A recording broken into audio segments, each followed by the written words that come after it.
All right, viewers, those of course were the headlines, and our big focus at the moment, US President Donald Trump confirming the extradition of Tahawwur Rana, who is an accused in the 2008 Mumbai terror attacks. He will be extradited to India. He called Rana one of the very evil people of the world during his address to the joint press statement with Prime Minister Modi. He stated that he is going to go back to India to face justice. Meanwhile, Prime Minister Modi thanked the US President for his administration's approval of Tahawwur Rana's extradition. Rana is of course a Canadian national of Pakistani origin. He was cleared by the US Supreme Court just last month. His extradition was cleared by the US Supreme Court. It had rejected its review petition in the case. Rana is currently lodged at a Metropolitan Detention Center in Los Angeles. Remember, viewers, he is associated with David Coleman Headley, one of the main conspirators of the 26/11 attacks. Before I go across to all the guests joining us, let's in fact listen in to what Trump had stated yesterday. I'm pleased to announce that my administration has approved the extradition of one of the plotters and one of the very evil people of the world, and having to do with the horrific 2008 Mumbai terrorist attack, to face justice in India. So he's going to be going back to India to face justice. All right, viewers, there of course you heard what Donald Trump had to say, but I'd like to introduce all my guests joining us as well. We have with us Major General P.K. Sehgal, defense expert. We also have Major General Sudhakarji, defense expert. Colonel Sanjeet Sirohi also joining us on the broadcast. He's a defense expert as well. We also have Mr. Surinder Singh Lali. He's a political commentator, international affairs expert. And we also have Mr. Himanshu Bhatt, senior journalist. I'd like to take across my very first question to Major General P.K. Sehgal. Sir, big announcement by the Trump administration. India has been pushing for the extradition for a long time. The attacks took place all the way back in 2008, and this entire process has just been delayed over the years. Of course, what the US Supreme Court had said and the fact that it had cleared the extradition last month was a big move, but Trump making this announcement while sharing the dais with Prime Minister Modi, what do you make of this? I think it's a very important announcement.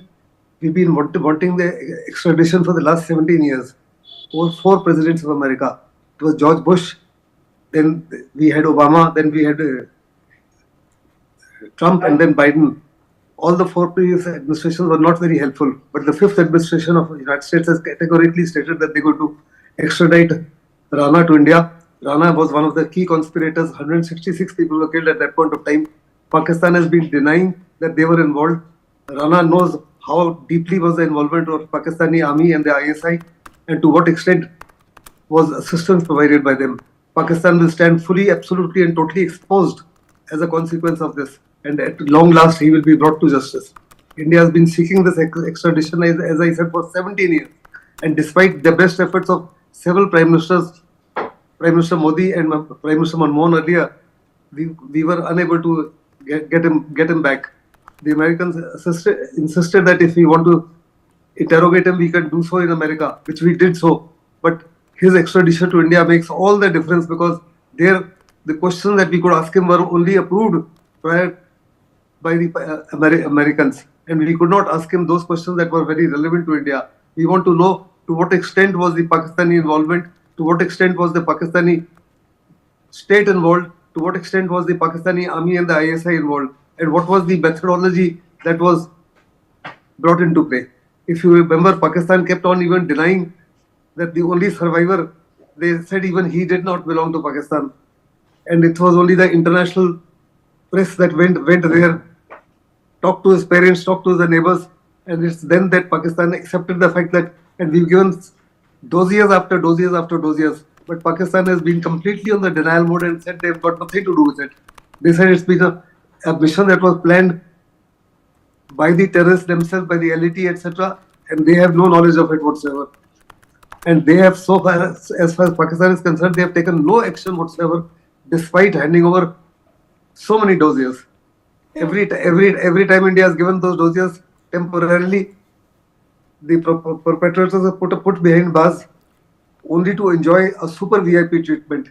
And that is something that will now come to an end once Rana comes to India and the Pakistanis stand totally exposed. Out of those 166 people who were killed, there were 6 Americans also. And Americans very strongly believe that the perpetrators ought to be brought to justice. So far, they have not been brought to justice.